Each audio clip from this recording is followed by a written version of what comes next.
नमस्ते, good evening, बहुत स्वागत। भारत एक्सप्रेस देख रहे हैं आप। मैं हूं आपके साथ रोहित पोखरियाल, लेकर हाजिर हूं 5 की पड़ताल। देश के 3 राज्यों में उपचुनावों के नतीजों ने राजनीति में भूचाल ला दिया है। क्या बीजेपी के अभेद किले अब दरक रहे हैं? बिहार के बांकीपुर में चुनावी रण में उतरे प्रशांत किशोर की जनसुराज पार्टी ने ऐसा धमाका किया जिसने दिग्गजों की भी नींद उड़ा दी, क्योंकि यह सीट महज बांकीपुर एक सीट नहीं है। यहां से पार्टी अध्यक्ष, आप जानते हैं, नाम लेने की मुझे नितिन नवीन की जरूरत नहीं है, उनकी सीट थी।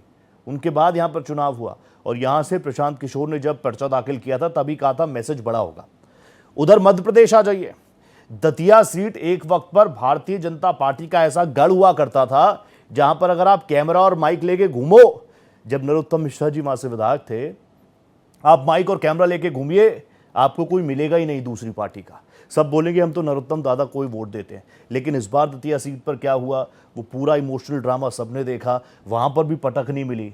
अब आप ये समझ लीजिए, गुजरात इकलौता ऐसा गढ़ है भारतीय जनता पार्टी का। गुजरात ने आज भी वही साबित किया कि कमल का मैजिक बरकरार है, मोदी मैजिक बरकरार है। वहां पर जो भूपेंद्र पटेल जी हैं, उनका मैजिक बरकरार है। लेकिन यहां से यह सवाल उठ रहा है कि क्या यह उपचुनाव आने वाले बड़े राजनीतिक बदलावों का ट्रेलर है, टीजर है, या फिर क्षेत्रीय मुद्दों का असर है? सवाल यह है कि उपचुनाव के परिणाम क्या है, इसका सियासी पैगाम। इसी पर करेंगे सार्थक चर्चा। जुड़ेगा बड़ा पैनल, उससे पहले रिपोर्ट।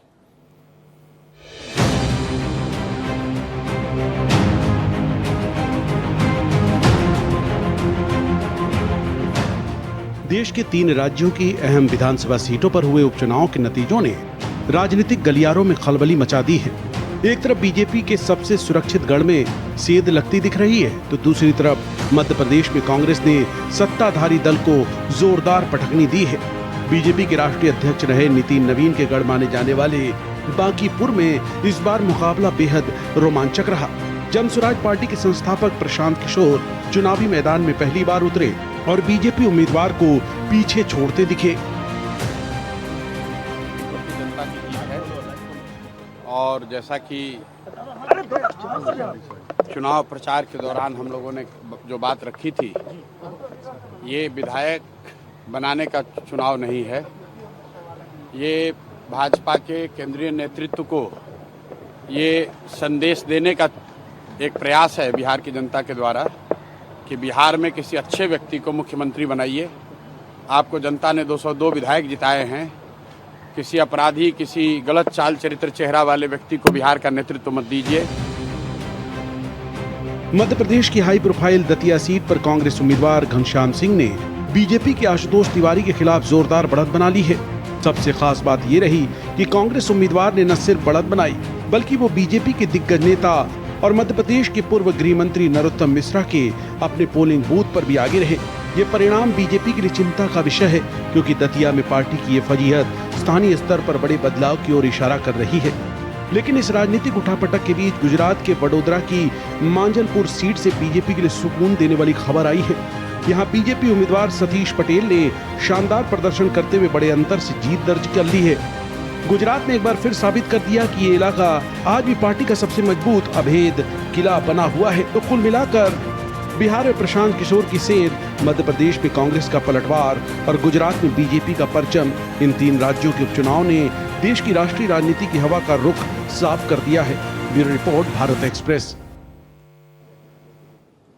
तो 3 सीट थी, 3 में से एक गुजरात का किला, बड़ौदा का जो सीट थी, उसको भारतीय जनता पार्टी ने अपने अंदाज में बचाकर रखा हुआ है। कहा जा रहा है कि गुजरात में अभी भी मैजिक फैक्टर काम कर रहा है।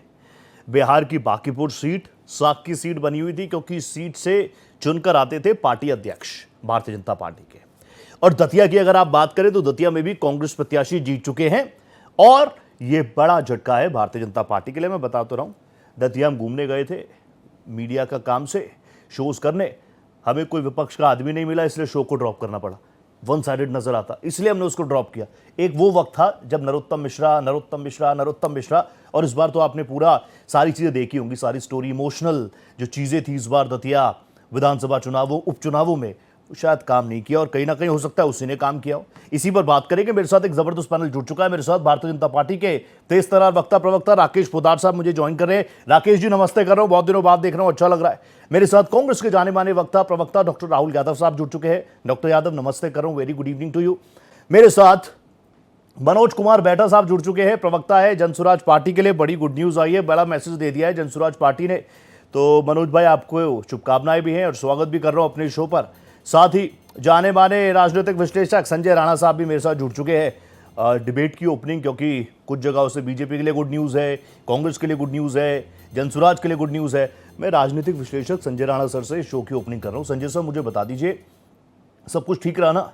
चलो, अलग अलग स्टेट से अलग अलग रिजल्ट आए, ईवीएम बदनाम होने से बच गई। देखिए, ईवीएम पे जो ठीकरा फूटना था उससे तो 100% बच गई। इलेक्शन कमीशन बच गया, हाँ, जो अधिकारी है वो बच गए, और सरकार पे जो आरोप लगा था वो बच गया। लेकिन जो नतीजा है वो चौंकाने वाले हैं। हाँ, उसके पीछे कारण है। देखिए, आपको समझना होगा कि आपको लोग, जनता पसंद करती है, भारतीय जनता पार्टी को नो डाउट जनता बहुत पसंद करती है। लेकिन कहीं ना कहीं दोनों जगह, चाहे वो मध्य प्रदेश हो चाहे हमारा बिहार हो, उसमें अगर सीट हार रहे हैं, और वो सीट जो 1995 से आपके पास थी, यानी 3 दशक से, जी, वो सीट अगर आप हार जाते हो, जहां पे कायस्थ 14% है, यानी सवर्णों का ज्यादा बोलबाला कह सकते हैं, अगर जातिगत समीकरण में राजपूत भूमियार सबको निकाल देंगे, अगर वो हार जाते हैं तो प्रश्न चिन्ह उठता है। और दोनों जगह में सिमिलरिटी देखिएगा कि मुख्यमंत्री एक ऐसा चेहरा है जिसको कोई जानता नहीं था। ओह, ठीक है, मुख्यमंत्री को उठाया, आप एक को हेलीकॉप्टर में बैठा के लिया और दूसरे को उठाया और बना दिया। हाँ, देखिए, आप समझने की जरूरत है कि राजनीति में, ठीक है, आप चाणक्य माने जा सकते हैं, आप बुद्धिमान माने जा सकते हैं, आप स्ट्रेटेजिस्ट माने जा सकते हैं, ओके, तो जमीनी हकीकत जो रोहित भाई होती है, वो जमीनी हकीकत को समझना भी जरूरी है। आपको क्या लगता है, भारतीय जनता पार्टी का जो कैडर पिछले 50 साल से बिहार में काम कर रहा था, वो क्या सम्राट चौधरी को स्वीकार कर पाया होगा? नहीं। कहने वाली बातें हैं सर। अगर कोई बोल दे, वो प्रवक्ता नहीं बोलेंगे, बहुत सारे नेता नहीं बोलेंगे, मैं भी नहीं बोलता, लेकिन मुखरों के इसलिए बोल रहा हूँ हाँ, कि एक ऐसे व्यक्ति को आप बनाए जिसके ऊपर बहुत सारे दाग हैं। ओह, हमारे जो बिहार की अगर बात करें तो उसमें बहुत सारे कैडर हैं जो अच्छे लोग हैं, जिन्होंने बहुत काम किया। जी, और दूसरा दुर्भाग्य, 2 स्टेट ऐसे हैं जो जिसमें भारतीय जनता पार्टी ने काम नहीं किया, एक बिहार एक पंजाब। हमेशा पिछलग्गू बने रहे, अपने आप को उस लेवल पे लेके ले गए जहां पे मुकाबला कर सके, जहां पे नेता बना सके।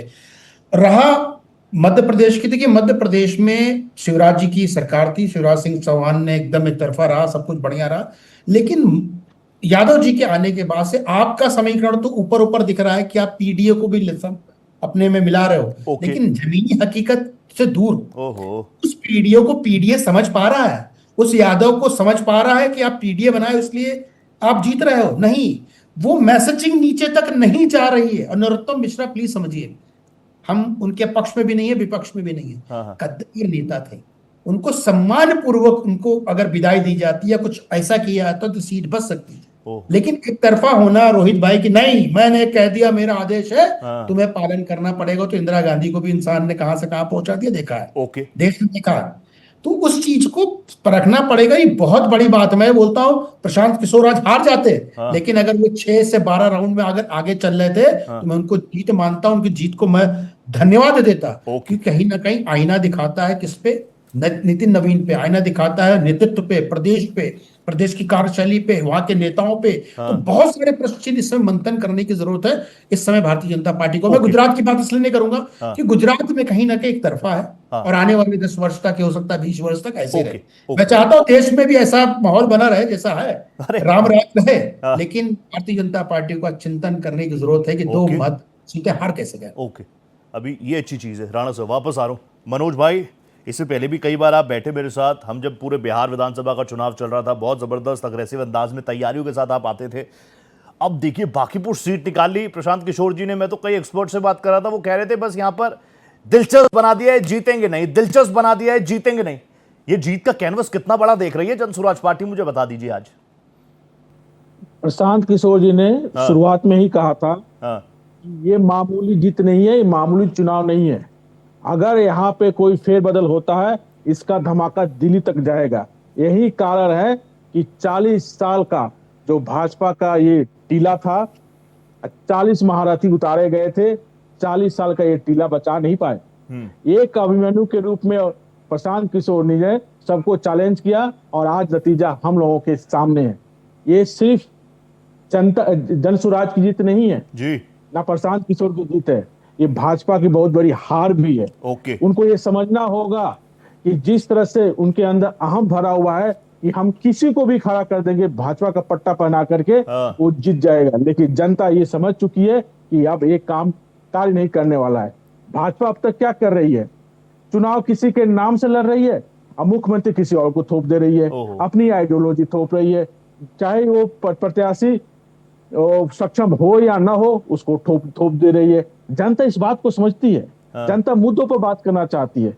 जिस तरह से 40 के 40 लोग इस एक उपचुनाव में उतरे थे, कोई गाना गा रहा था तो कोई नाच रहा था जनता को रिझाने के लिए। जनता पूरी तरह से समझ चुकी है कि चाहे राज्य के मुख्यमंत्री उतर जाए, चाहे विश्व के सबसे बड़े पार्टी के राष्ट्रीय अध्यक्ष का सीट राष्ट्रीय अध्यक्ष बचाने के लिए उतर जाए, लेकिन जनता जब बदलती है तो उठाकर सबको उखाड़ कर फेंक देती है। इसकी आवाज, जो बांकीपुर की आवाज जो उठी है, यहीं तक थमने वाली नहीं है, ये दिल्ली तक पहुंच रही है। और ये आगाज है कि बिहार में और देश में अब बदलाव की लहर की शुरुआत हो चुकी है। और सावन का पहला सोमवार और बहुत शुभ शुरुआत भी हो चुका है। क्या बात है, बम बम बोले तो हो गया। खैर जन स्वराज के लिए वापस आऊंगा सर, एक ओपनिंग सबका ले लो। पोदार साहब जस्ट 2 मिनट दीजिए मुझे, आपने बहुत इंतजार किया, लेकिन मैं चाहता हूं कि आप सबका जवाब दें, इसलिए सबसे लास्ट में आऊंगा।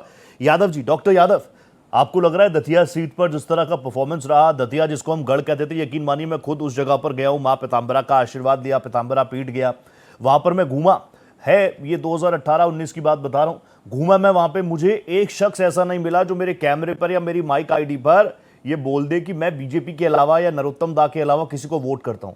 ये प्यार कह लीजिए, प्रेशर कह लीजिए, कुछ भी कह लीजिए, लेकिन आज उसी दतिया के गढ़ को आपने एक बार फिर से ढहा दिया। आपको लग रहा है this is the comeback of Congress? नहीं, देखिए आज का जो ये उपचुनाव है उनको तो सिर्फ 3 विधानसभा सीटों की जीत और हार के रूप में देखना, राजनीतिक तस्वीर को बहुत छोटा करके देखना होगा। तीनों सीटें जिसमें बिहार का बांकीपुर हो, दतिया हो, गुजरात का मांजलपुर हो, तीनों अलग अलग राज्य हैं और तीनों अलग अलग राजनीतिक परिस्थितियां हैं तीनों राज्यों की, और तीनों सीटों का राजनीतिक संदेश भी अलग अलग है। तो मांजलपुर में बीजेपी मजबूत है, ये इसको मैं कहीं कोई नकार नहीं रहा। हम जो है, हम लोकतंत्र में जीत को जीत और हार को हार कहने वाली पार्टी है, लेकिन ये जो राजनीतिक ईमानदारी बीजेपी को भी दिखानी चाहिए। तो यहाँ भाजपा के प्रवक्ता बैठे हैं, उनसे भी मेरा ये सवाल रहेगा कि अगर गुजरात के मांजलपुर की जीत प्रधानमंत्री मोदी की जीत है, तो बिहार के बांकीपुर की हार किसकी हार है साहब? तो जीत हुई तो मोदी जी को और हार हुई तो कमजोर उम्मीदवार या किसी संगठन पर या किसी और पर ठीकरा फोड़ दिया जाएगा। तो ये दोहरा मापदंड भाजपा का नहीं चलेगा। और अगर ये लोग दतिया और बांकीपुर जीत जाते तो अभी जैन आंदोलन को फ्लॉप बता रहे होते, बुलेट की रफ्तार से बता रहे होते ही। तो हालात ये है कि देखिए, बांकीपुर की जो सीट है 2025 में इसी बांकीपुर से बीजेपी के नितिन नवीन जो आज के राष्ट्रीय अध्यक्ष है, उनको लगभग मेरे ख्याल में 63.25% वोट मिले थे, और आरजेडी की उम्मीदवार को 29 कुछ वोट मिले थे। तो बीजेपी का अंतर लगभग 51,000 से ज्यादा का था, यानी करीब 52,000 का अंतर होने के बाद और 63% से ज्यादा वोट होने के बाद भी, और कुछ ही महीनों में के बाद अगर राजनीतिक जमीन बीजेपी की इतनी बड़ी खिसक जाती है, और बीजेपी की ये तो उम्मीदवार की हार नहीं है साहब, ये बीजेपी के राष्ट्रीय नेतृत्व की हार है। डॉक्टर इसमें कहीं कोई दो मत नहीं है। मुझे कांग्रेस की नीति बताएं। बीजेपी, आपने पहली लाइन से बीजेपी के पीछे पड़ गए, you are not BJP spokesperson, वो तो बीजेपी की बात वो करेंगे। मुझे बताइए कांग्रेस की नीति को कमबैक के तौर पर देख रही है कि नहीं देख रही? देखिए, तीनों ही राज्यों में भाजपा की सरकार थी, और अगर इनकी सरकार और सिस्टम इनका होने के बावजूद भी अगर ये हालात है कि 3 राज्यों में से 2 राज्यों में इनकी जमीन खिसक चुकी है, और बिहार में तो अभी कुछ महीनों पहले ही चुनाव हुआ था, तो हालात ये हो गए इनके। और जो है, भले ही चंदा चोरी का मुद्दा देश के सामने गया है, और जेनजी का आंदोलन जो था वो सारा इन सीटों पर प्रभावित हुआ है, ये सारी चीजें हैं। आज जो है मोदी मैजिक बिल्कुल खत्म हो चुका है। मोदी, और अभी शायद मैं एक जवाब और देना चाहूंगा। अभी शुरुआती वक्तव्य में शायद किसी राजनीतिक विश्लेषक थे शायद, वो उन्होंने कहा कि साहब ईवीएम का लेकर और इनको लेकर टिप्पणी करी। अरे साहब, ईवीएम का खेल करके यहाँ इनको हासिल क्या हो रहा था? देश ने चंडीगढ़ मॉडल देख रखा है, देश ने बंगाल में 27 लाख वोट काटे और उनको कहा गया कि साहब अगले बार वोट डाल लीजिए। तो ये मॉडल देश जानता है। ओके, इस पर भी बात करेंगे। पोदार साहब, सबसे लास्ट में आपके पास आ रहा हूं, मैं चाह रहा था आप सबका जवाब दो। अब आपने संजय सर को भी सुना, संजय सर ने एडवाइस किया कि हेलीकॉप्टर पर जितने सर्वेज होते हैं वो तो ठीक है, भारतीय जनता पार्टी कश्मीर से लेकर कन्याकुमारी तक हर जगह अपना लोहा मनवा रही है, वो भी ठीक है, लेकिन मध्य प्रदेश जैसे स्टेट में जहां से सारी चीज़ों की शुरुआत लोग मानते हैं, Madhya Pradesh is one of the states, जैसे हम गुजरात मॉडल की बात करते हैं वैसे ही एमपी मॉडल, शिवराज सिंह चौहान के मॉडल सामने आए 2014 में, बड़ा इंपैक्ट रहा था कि देखिए मध्य प्रदेश बीमारू राज से कितना शानदार हो गया, एग्रीकल्चर में नंबर 1 हो गया। मध्य प्रदेश की दतिया सीट भारतीय जनता पार्टी हार जाती है, बिहार की बांकीपुर सीट भारतीय जनता पार्टी हार जाती है, और राहुल जी कह रहे हैं ये हार किसकी है? कुछ कनेक्शन में दिक्कत आ गई क्या? मेरा बूथ सबसे मजबूत ये सिर्फ कागजों तक रह गया क्या? पोदार साहब। पंकज जी, रोहित जी, बिहार की जनता, मध्य प्रदेश की जनता और गुजरात की जनता को जनादेश का मैं सम्मान करता हूं। ठीक है, यही हमारा लोकतंत्र है। हमारे लोकतंत्र के मंदिर में हर व्यक्ति की आजादी है कि चुनाव लड़े और चुनाव जीते। जनता का जनादेश का सम्मान करना चाहिए। अब मैं बिहार की बात करता हूँ। चाणक्य की धरती है, गुरु गोविंद सिंह की धरती है, महात्मा बुद्ध की धरती है। और बिहार की धरती पे बिहार की बांकीपुर की जनता को मैं प्रणाम करना चाहता हूँ। या देवी सर्वहेतु शक्ति रूपेस्था, नमस्तस्यै नमस्तस्यै नमस्तस्यै नमो नमः। बांकीपुर की जनता ने मुझे जितना आशीर्वाद दिया, मैं वो धन्यवाद के पात्र हूँ। मैंने सेवा किया लगातार 1952 से, जब श्यामा प्रसाद मुखर्जी जी थे, उनके नेतृत्व में हमने चुनाव लड़ा, वहां भी हमने जीता। जब हमारी पार्टी जनसंघ थी 62 और 67 में भी चुनाव जीता। 77 में हमने चुनाव जीता। जो अभी रविशंकर प्रसाद जी वर्तमान में पटना साहिब के सांसद हैं, उनके पिताजी ठाकुर प्रसाद जी 1977 में जनता पार्टी ने चुनाव जीता। और लगातार जब हमारी जन्म हुई 1980 में हमारी पार्टी की, उस समय से लगातार हमने चुनाव वहां का जीता है। परिसीमन से पहले परिसीमन की बात रही। बात अभी प्रशांत किशोर जी के नेताजी बोल रहे थे, इतना घमंड आ गया एक सीट से ना सरकार बनती है ना एक सीट से सरकार गिरती है।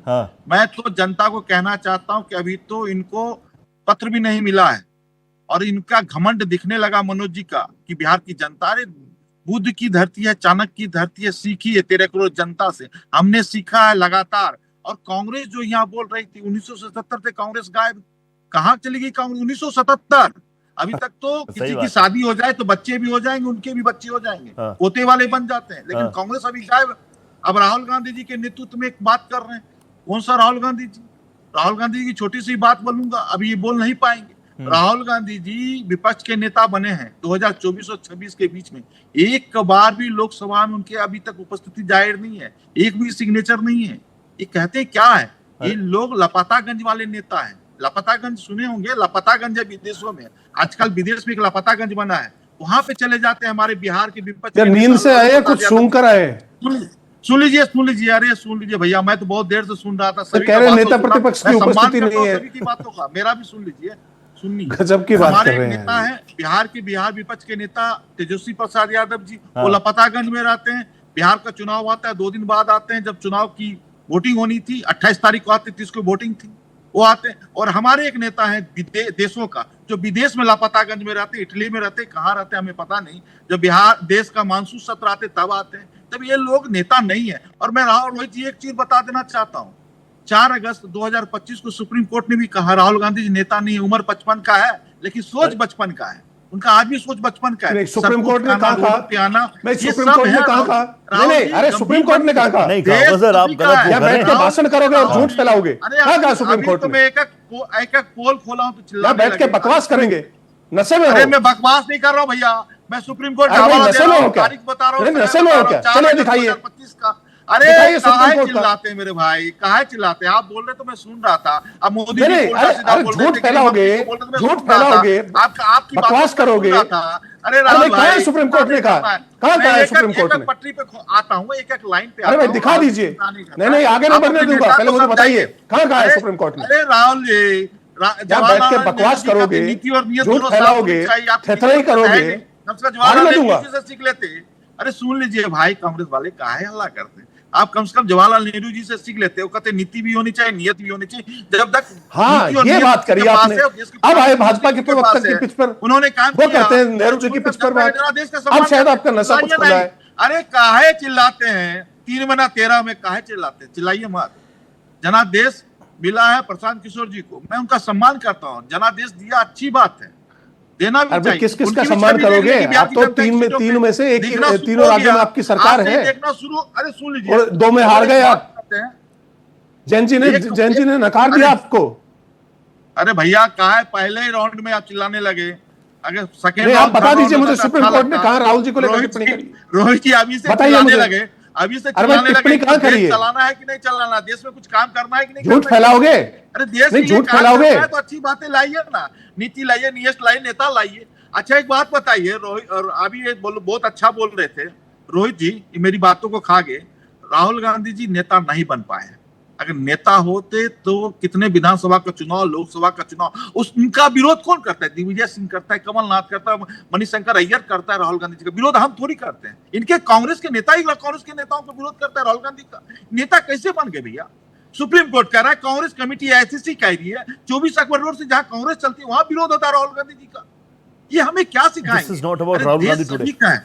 पुदार साहब मुझे बताइए, बांकीपुर नहीं नहीं, मैं जवाब देना चाहूंगा। नहीं, मैं जवाब देना चाहूंगा। राहुल जी पोखरियाल साहब, बोल इनका दीजिए, जवाब चलिए देना 30 चाहूंगा। सेकंड में, फिर वापस आ रहा हूं राणा जी आपके पास। देखिए, अभी राहुल गांधी जी को लेकर इन्होंने टिप्पणी करी। राहुल गांधी नेता प्रतिपक्ष बनने के बाद से लेटरल एंट्री पर आपकी सरकार से यूटर्न करवाया, ब्रॉडकास्ट बिल पर आपकी सरकार से यूटर्न करवाया, वक्फ बोर्ड पर जेपीसी बनवाई, इंडेक्स सेक्शन पर यूटर्न करवाया, एनपीएस से यूपीएस पर यूटर्न करवाया, तीनों कृषि काले कानूनों से पर सरकार से यूटर्न करवाया, डिलिमिटेशन पर सरकार से यूटर्न करवाया, जातिगत जनगणना से पर सरकार को यूटर्न करवाया। जो लोग 56 इंची छाते की बात करते थे वो ट्रंप का टे तक नहीं बोल पाते। प्रधानमंत्री जैन जी से इतना घबरा गए, राहुल गांधी से इतना घबरा गए कि नाक रगड़कर धर्मेंद्र प्रधान का इस्तीफा लेना पड़ा। इसी प्रधानमंत्री ने किसानों से नाक रगड़कर माफी मांगी थी। क्या बात करेंगे भाजपा के प्रवक्ता? यहां बैठकर झूठ फैलाएंगे, झूठ फैलाने दूंगा इनको, थेथराई करेंगे। मुझे यहां बता के जाए कि सुप्रीम कोर्ट ने कब राहुल जी को लेकर ऐसी टिप्पणी करी जो भाजपा के प्रवक्ता कह रहे हैं। ठीक है, बता के जाए मुझे। ठीक है पोदार साहब, वो आपने सुप्रीम कोर्ट का जिक्र नहीं, किया, वो ऑर्डर दिखा दीजिए। रोहित जी सेकंड सुन लीजिए। हाँ, मैंने 4 अगस्त 2025 बोला, सुप्रीम कोर्ट का हवाला दिया। अगर मैं झूठ बोलता हूं मैं माफी मांगूंगा, ओहो। माफी मांगूंगा। 4 अगस्त दिखा दीजिए। 2025 सुप्रीम कोर्ट की राहुल गांधी बच्चा है। ओके, मैं तो 4 सुप्रीम अगस्त कोर्ट का ने हलफनामा बता रहा हूं, फालतू की 2022 का है। ठीक है, तो भारत या द्वारा बहस का कोई स्तर होता है, डिबेट का कोई स्तर होता है, इस तरह ही होता है। सुप्रीम कोर्ट का जिक्र किया तो ऑर्डर देखना पड़ेगा, देख लेते हैं, कोई बात नहीं, तब तक निकाल देंगे राकेश जी। नहीं, राहुल जी, इनके राहुल पास जी, टाइम है, निकाल लेंगे इस डिबेट राहुल में, जी, दिखा के आप जाएंगे, ये नहीं कह तो रहे हैं माफी मांग कि के जाएंगे। प्रधानमंत्री जी ने किसानों से माफी मांगी, जेनजी से भी माफी मांगी ली, हट गए पीछे धर्मेंद्र प्रधान। इसका मतलब तानाशाह तो नहीं है ना? तानाशाह थोड़ी माफी मांगता है, फिर तो नहीं कहेंगे हिट। नहीं नहीं, हाँ। नहीं नहीं नहीं नहीं सर, नहीं, तानाशाही दिखाई लेकिन तानाशाही चली नहीं साहब। अच्छा, आपने हालात नहीं देखे? पार्लियामेंट के दूसरे गेट से प्रधानमंत्री निकल कर भाग गए। अब आप पूछे ईवीएम प्रधानमंत्री निकल कर भाग गए। क्या बात कर रहे हो? आपने विजुअल्स नहीं देखे क्या? ठीक है, डर राणा सबको जी, लगता है, ओके पोखरियाल ओके, साहब, आपको गला काउंटर का सबका टाइम सूखता दिया है। राणा जी। राणा जी, वार्निंग है ना भारतीय जनता पार्टी के लिए, लेकिन भारतीय जनता पार्टी का एक स्टाइल भी बढ़िया है। यूट्यूब आजकल जेनजीज सारी चीजें, प्रधानमंत्री जी कह रहे हैं जेनजी से कनेक्ट करो, जेनजीज कहते हैं हैकर है भाई, हैकर। अब हैकर के कई सारे मीनिंग है, लेकिन जेनजी हैकर मतलब दिल हैक कर लेते हैं। पोदार साहब को भी देखो, एकदम हाथ जोड़ के उन्होंने पहले तो कहा कि देवतुल्य जनता, वक्रकुंड महाकाय, सूर्यकोटि नमःप्रभा, सबको नमस्कार कर दिया। ऐसे ही हैक करती है भारतीय जनता पार्टी। देखिए रोहित भाई, नो डाउट अपने जो प्रधानमंत्री हैं, आज के प्रधानमंत्री नरेंद्र मोदी जी, हाँ। वो आज का नहीं सोचते हो, 10 साल बाद का सोचते हैं। आज 2014 की बात अगर करें तो 2014 में कभी किसी ने सोचा था 2013 में कि कोई सोशल मीडिया पे इलेक्शन लड़ रहा होगा? पूरा का पूरा नैरेटिव आजकल सोशल मीडिया पे सेट होता है प्रधानमंत्री के लिए। दूसरी बात देखिए, यहाँ पे चिंतन करने की जरूरत है। पोद्दार साहब यहाँ पे गलती कर गए। कांग्रेस पार्टी में राहुल गांधी ये हैं, अखिलेश यादव ये हैं, जन स्वराज ये है, इस पे मत जाओ। सोचो राहुल गांधी 0 पे हैं, फिर भी एक सीट जीत गए, तुम सही है, प्रश्नवाचक चिन्ह आप पे उठता है। सही बात। और सबसे बड़ी बात जो है, मैं बांकीपुर की कर रहा हूं, इस पे सीरियस नहीं है, प्रशांत किशोर का जीतना सम्राट चौधरी के लिए चुनौती है, क्योंकि जिस तरह से सम्राट चौधरी को प्रशांत किशोर ने घेरा है, प्रश्न चिन्ह उठाए हैं, सोचिए विधानसभा में वो क्या हाल करेंगे। वो क्या हाल करेंगे उस भारतीय जनता पार्टी के चीफ मिनिस्टर का, जो अभी तक वो बाहर से कर रहे थे, अंदर क्या हाल करेंगे। देखिए, आप मानिए भारतीय जनता पार्टी में जो बड़े नेता हैं, योगी जी हो गए, मोदी जी हो गए, अमित शाह, ये वाकई नेता है, इनको हम नतमस्तक करता हूं। लेकिन जो नीचे की कैटेगरी है ना, वो आजकल भस्मासुर बने घूम रहे हैं। मैं एकदम, आपको पता, मैं बीजेपी के पक्ष में नेता हूं, भस्मासुर बने घूम रहे हैं। वो अपने पार्टी के लोगों से ऐसे बिहेव करते हैं जैसे भैया वो राष्ट्रपति हैं। और यही व्यवहार था कांग्रेस को ले डूबने का। कांग्रेस के लोगों ने बोला कि भाई डिक्टेटर है मोदी जी। हम बोलते हैं अगर डिक्टेटर होते तो आपकी तरह 1 लाख लोगों को विस्थापित कर देते, जैसे 1975 में हुआ था। 67 में कैसे गोली मारी गई थी इंदिरा जी के जमाने, उसमें नहीं जाते हैं क्योंकि पुरानी बातें। डिक्टेटर होते तो नरेंद्र मोदी झुकते नहीं, डिक्टेटर को झुकने का नहीं पड़ता। 4 लठ बजाते, सब जेनजी भाग के अपने घर चला जाता। अभी सब जेनजी रोड पे आ गया ना, सब ठंडा हो गया है। उस पर चिंतन नहीं करना, चिंतन ये करना है कि प्रशांत किशोर कितना बड़ा डैमेज है। ये डैमेज को भारतीय जनता पार्टी बिहार में समझ नहीं पा रही है। बड़ा डैमेज क्या लग रहा है राणा जी? दतिया सीट भी तो आ रही है भारतीय जनता पार्टी, दतिया सीट में बड़ा डैमेज नहीं है? नहीं, दतिया में जो जीता है वो तो 1 मिनट 10 दिन में भूल जाएगा आदमी। ये जो व्यक्ति है स्ट्रेटेजिस्ट है, वो बगल में बैठ के जीना हराम कर देगा 2030 तक। और सोचिए किसका करेगा, जिनके मुख्यमंत्री है कि उसको एक एक चीज पता, मुख्यमंत्री क्या गलत है क्या सही है। तो भारतीय जनता पार्टी के लिए ये बहुत बड़ा सेटबैक है। इस पे चिंतन करना चाहिए। राहुल गांधी पे आरोप नहीं लगाना चाहिए कि राहुल गांधी ने क्या किया नहीं किया। अरे अगर वो कर रहे होते तो आज नेता नहीं होते देश के। नहीं कर रहे तभी आप नेता हो, तभी आपको जनता वोट दे रही है। उनका सम्मान करिए, लेकिन किसी को नीचे दिखा करके अपने को बड़ा नहीं बनना। अपनी लाइन को बड़ा करने की कोशिश कीजिए, तभी आप नेतृत्व करेंगे। और ये लोगों में जो तीसरी और चौथी पीढ़ी की जो नीचे वाले कैडर है ना, वो कैडर भारतीय जनता पार्टी है। वो हर कार्यकर्ता को दरी बिछाने वाला समझ लिया और अपने आप को प्रधानमंत्री से नीचे नहीं समझ रहा। यही हार का कारण है, दतिया में यही हार का कारण है। अपने बांकीपुर में और गुजरात में इसलिए जीते कि वहां पे कोई विपक्ष नहीं, कोई है ही नहीं उधर। सही बात है। मनोज सर सर 20 सेकंड चलिए। पोदार साहब 20 सेकंड बोलिए। रोहित जी, मैं संजय राणा जी का मनोज जी तुरंत आ रहा हूं। मनोज जी शिकायत का मौका नहीं दूंगा। मनोज जी डोंट वरी, शिकायत का मौका नहीं दूंगा, एक्स्ट्रा ही जोड़ के दूंगा आपको। आप मेरी आवाज सुनाई दे रही है? हाँ, मैं आपको मौका दे रहा हूं, बस 20 सेकंड दीजिए। पोदार साहब 20 सेकंड लिए लड़के, जल्दी बताइए। देखिए रोहित जी, मैं संजय राणा जी की बात का सम्मान करता हूं और मैं कहना चाहता हूं कि मैं मंथन किसी को मुख्यमंत्री बना देते हैं, देश के अंदर 1700 कुछ विधानसभा है, सभी पे मंथन करते हैं। 543 लोकसभा उसके मंथन करते हैं। हर विधानसभा हर लोकसभा का मंथन कर चुनाव लड़ते हैं। ओके पोदार साहब,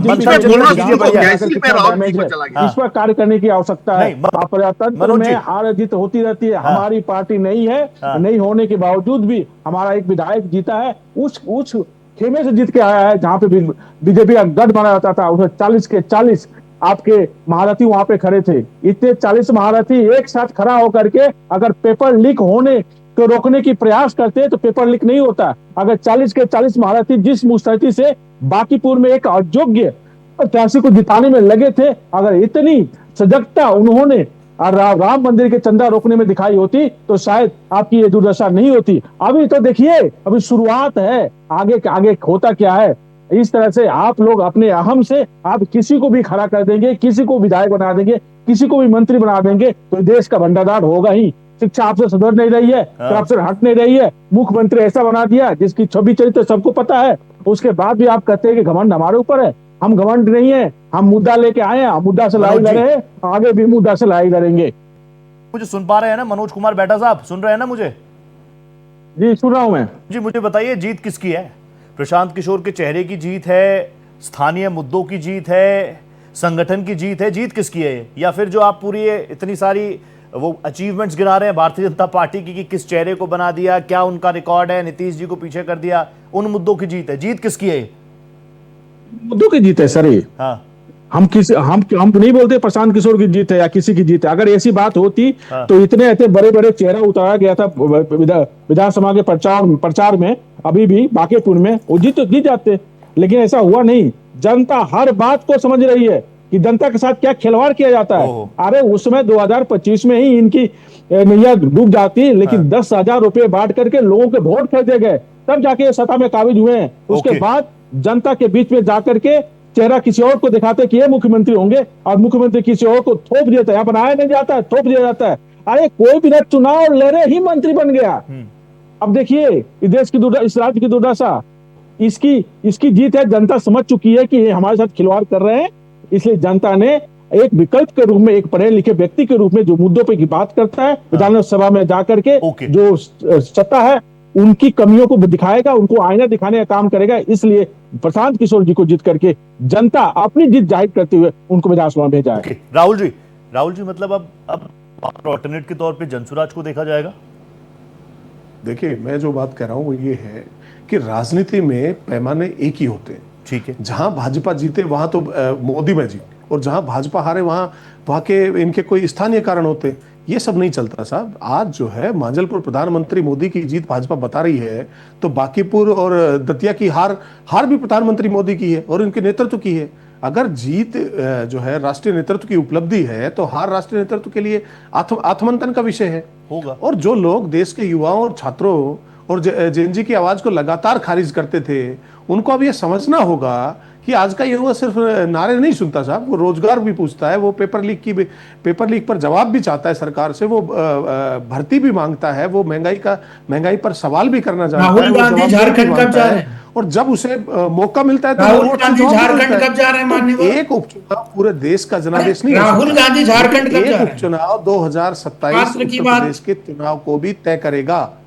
और अभी भाजपा के प्रवक्ता जाते जाते मुझे बताकर जाएंगे झारखंड कब जा रहे हैं राहुल गांधी। किसी वर्डिक्ट के बारे में इन्होंने जिक्र किया था या डायरेक्शन के बारे में जिक्र किया था, तो मुझे वो दिखा के जाए। ठीक है, नहीं तो माफी मांगे इसी डिबेट में।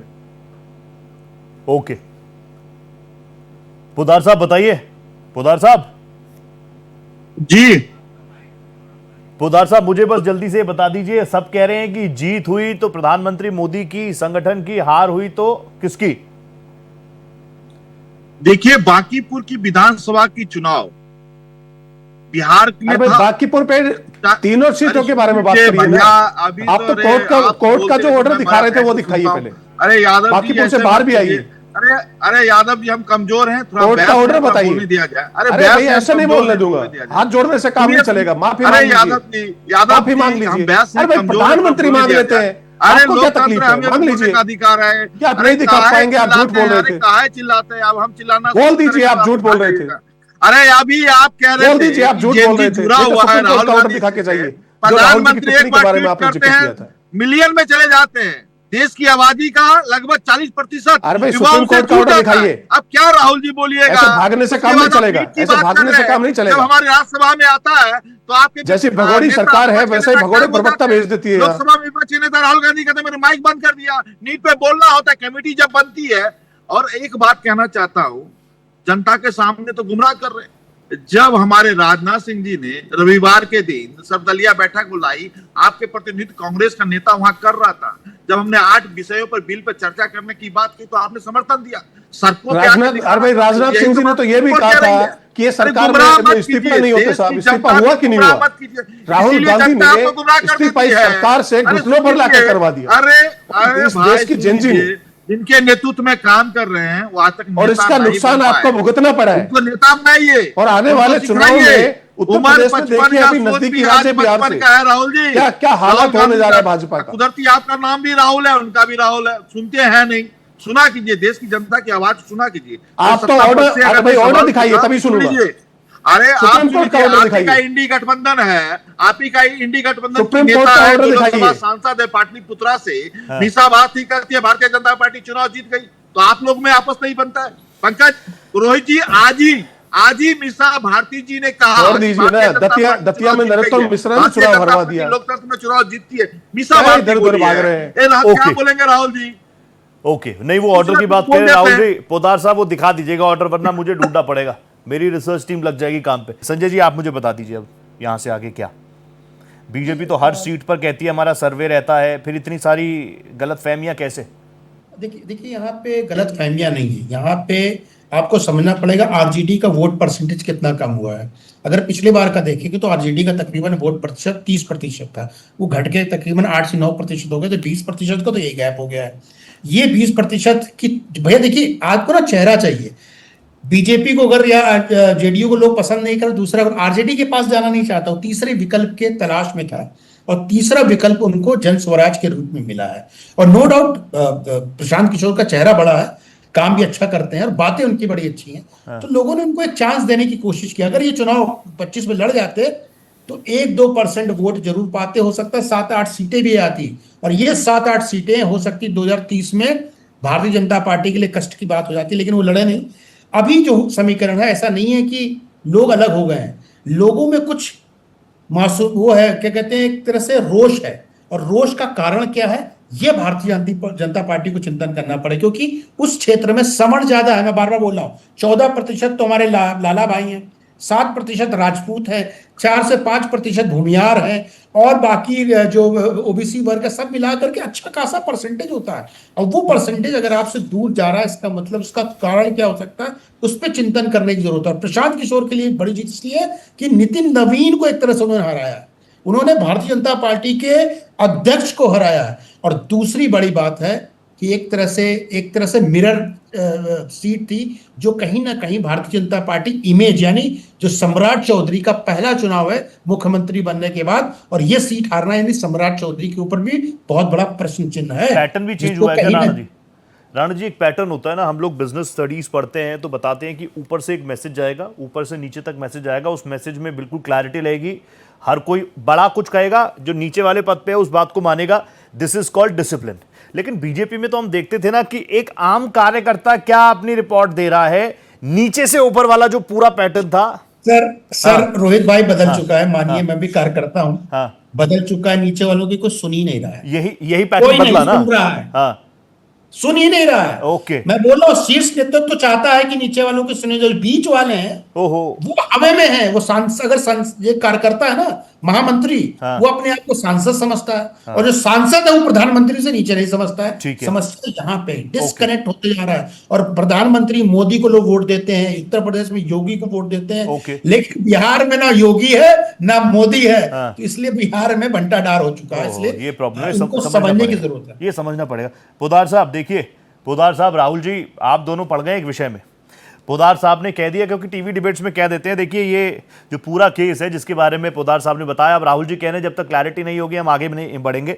तो मैं बता देता हूं, कोर्ट ने कहा था कि अगर आप एक सच्चे भारतीय हैं तो आप इस तरह की बातें नहीं करते। राहुल जी, इसमें तो मैं कुछ गलत नहीं कह रहा ना, लेकिन ये उम्र 55, दिल 55, इस तरह की बातें कोर्ट नहीं करता। तो इस चीज़ को यहीं छोड़ देते हैं। जो दर्शकों के लिए बात थी वो मैंने बता दिया। ये जो पूरा विवाद उठा था कि चाइना अंदर घुसा हुआ है 2000 किलोमीटर, अरुणाचल प्रदेश में हमारे सैनिकों को मारा जा रहा है, तो कोर्ट ने भी पूछा था कि ये विश्वसनीय जानकारी आपको कहां से मिली, और उसके बाद ये कहा था कि आप बहुत वैधानिक पद पर हैं, आप इस तरह के मुद्दों को ऐसे पब्लिक प्लेटफॉर्म पे नहीं, सदन में उठाइए, आपको तो जिम्मेदारी दी है। राहुल जी ठीक है ना? वही बात रोहित जी, मैंने कहा कि लोकतंत्र के मंदिर में सवाल नहीं उठाते हैं।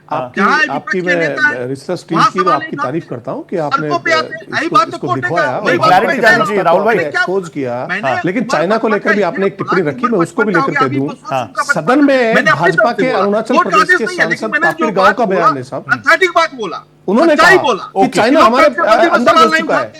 काफिर गांव ने सदन में बयान है, राजनाथ सिंह ने कहा, इनके खुद की पार्टी के लोगों ने कहा। खैर, क्यों नहीं सवाल का जवाब देते? भाजपा के अभी आपने चीजों को साफ रखा, आपके दर्शकों ने भी देख लिया इसको कि भाजपा के प्रवक्ता और भाजपा किस तरीके से झूठ बोलती है। देखिए आज की जो बोलते हैं नतीजे जो आए हैं, ये नतीजे यही कहते हैं कि किसी राष्ट्रीय अध्यक्ष की सीट हो, किसी मुख्यमंत्री की सीट हो, किसी बड़े नेता का इलाका हो, या किसी पार्टी का दशकों पुराना कोई गढ़ मानती हो, लोकतंत्र में अंतिम मालिक सिर्फ जनता होती है।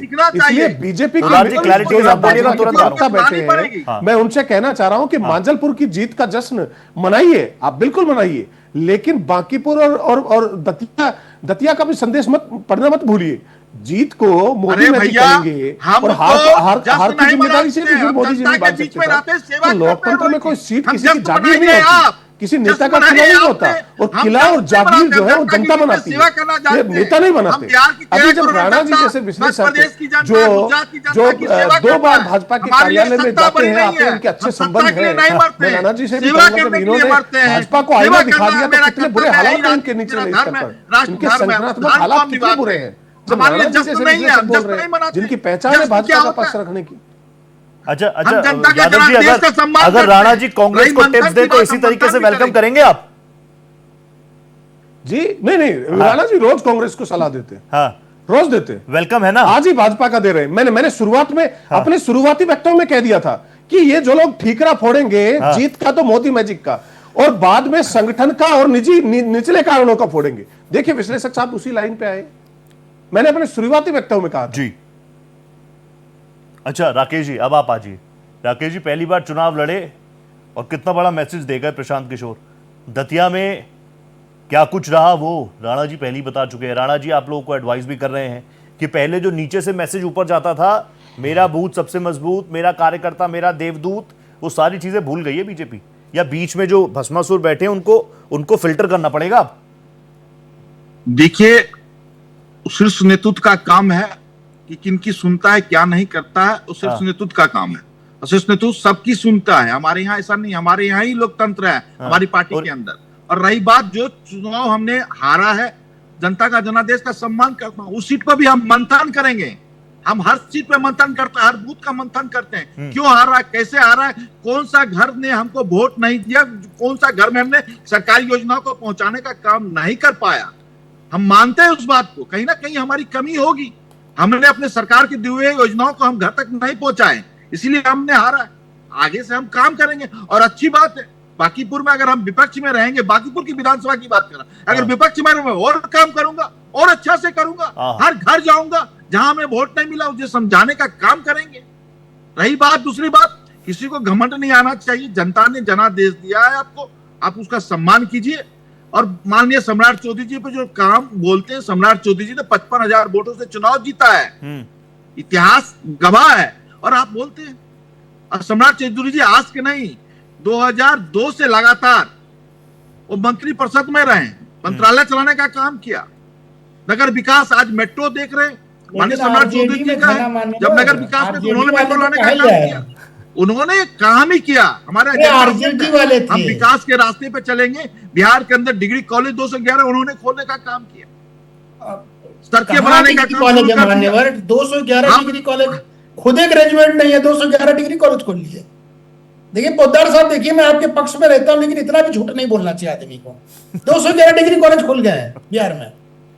211 डिग्री कॉलेज प्रदेश में नहीं है, खोल भी दिए। 211 डिग्री कॉलेज का शिलान्यास खोल दिए, प्रॉपर तरीके से किसी को डिग्री नहीं मिलती है। शुरुआत होगी। 38 इंजीनियरिंग कॉलेज पूरे बिहार में चल रहे हैं, हर जिले में। शिक्षा को अपने बर्बाद कर दिया है, डिग्री कॉलेज खोलने की बात कर रहे हैं हमने। राणा जी किया है रोहित भाई, मेडिकल कॉलेज है बिहार का सबसे बड़ा दुर्भाग्य है, सम्राट चौधरी उसके मुख्यमंत्री हैं। ऐसा व्यक्ति मुख्यमंत्री होना चाहिए, वो भारतीय जनता पार्टी का कैडर का होता, जिसपे लोग विश्वास करते या जनता विश्वास करती, या आरजेडी का होता। आरजेडी वाले को ला करके आपके पास कोई नेता ही नहीं मिला। राणा साहब, मैं तो बार बार बहुत परेशान हूँ, कोई नेता ही नहीं मिला। मंत्री जी लगातार नहीं है, वो 100-211 डिग्री कॉलेज खोल दिए। देखिए प्यार चलाइए, इतना प्यार मत चलाइए कि प्यार होने लगे और बरियार हो जाए। अरे भाई प्रशांत किशोर विधानसभा में, राणा साहब का उनसे कुछ लगाव है। सम्राट चौधरी को विधानसभा में बैठना मुश्किल हो जाएगा। वो प्रशांत दे रही है आगे दो बात नहीं कर पाएंगे। पोद्दार साहब, 20 नवंबर 2026 की बात नहीं है, सारे एजेंडे पे हम खड़ा उतरेंगे जब हमारी हो गई है कि नरेंद्र मोदी के आगे हम और आप बैठे हैं, इतने अंतर हो जाएगा। राणा साहब, आप व्यक्तिगत सम्राट चौधरी पे अटैक कर रहे हैं, ऐसा नहीं होता है। पार्टी को मुख्यमंत्री की बात करते हैं, उनकी कमियां गिनाते हैं। आप सम्राट चौधरी पे अटैक कर रहे हैं कि उन्होंने चुनाव लड़ा, हार गए, जीत गए। सरकार, अरे भैया, सरकार काम का हुआ, अभी हमारे लगभग 110 भगवान हो, उसी पे आपने राजनीति करना। भगवान तो हो नहीं। ओके राणा साहब, ऐसे नहीं होता डिबेट। आप डिबेट कर रहे हैं, कैसे डिबेट होता बताओ? 211 डिग्री कॉलेज खोल दिए, खत्म हो गई। झूठ बोलने की जनता क्षमता दिखा रही है। शिलान्यास किया राणा जी, शिलान्यास किया है, अभी शिलान्यास किया है 211।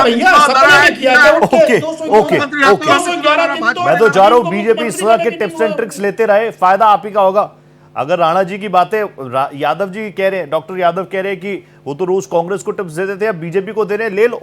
बीजेपी तो ले ही लेगी, मुझे कम से कम ऐसा लग रहा है। लेकिन मनोज जी, मैं पहले भी आया था आपके पास, कुछ ऑडियो प्रॉब्लम था आपका। Manoj ji, with great powers come great responsibilities. बात सिर्फ एक सीट की नहीं है, नैरेटिव बहुत बड़ा है, जिम्मेदारी बड़ी है। ये बिल्कुल जिम्मेदारी बहुत बड़ी है और नैरेटिव बहुत बड़ा है। आप प्रशांत किशोर बाहर घूम के बातें कर रहे थे, अब विधानसभा में बैठ करके लीगली बातें करेंगे, सरकार से सवाल जवाब होगा। ये पूरी जनता, देश की जनता, बिहार की जनता सुनेगी और समझेगी कि किस तरह से बिहार के जनता को किसी को थोप करके मूर्ख बनाया जा रहा है। अब जनता मूर्ख बनने वाली नहीं है। ये आवाज बहुत काफी होगा, ये आवाज यहाँ नहीं दिल्ली तक जाएगी। और अभी तो आगाज है, अभी अंदाज देखिए क्या होता है। क्या बात है, अभी तो आगाज है, अंजाम क्या होगा। लेकिन देखिए, तीनों स्टेट, 3 अलग अलग स्टेट, उनकी अलग अलग प्रॉपर्टीज, अलग अलग अचीवमेंट्स, सरकारें एक ही, लेकिन रिजल्ट भी वहां से अलग अलग आया। जहां मध्य प्रदेश में भारतीय जनता पार्टी नहीं कांग्रेस जीती, वहीं बिहार में बांकीपुर सीट, जो कि साख का विषय शुरुआती दौर से बीजेपी बहुत ज़्यादा सीरियसली भी नहीं ले रही थी, वहां से प्रशांत किशोर, और गुजरात से जो सीट थी बड़ौदा की, वहां से भारतीय जनता पार्टी जीत कर आई है। वहां पर मैजिक बरकरार है, लेकिन आने वाले दिनों में क्या कुछ, ये कैनवस कितना बड़ा होगा, इस पर भी चर्चा होती रहेगी। फिलहाल आज बहुत शानदार रहा panel. Thank you so much Yadav ji, really pleasure. Thank you, बहुत धन्यवाद राणा जी, ऑलवेज प्लेजर।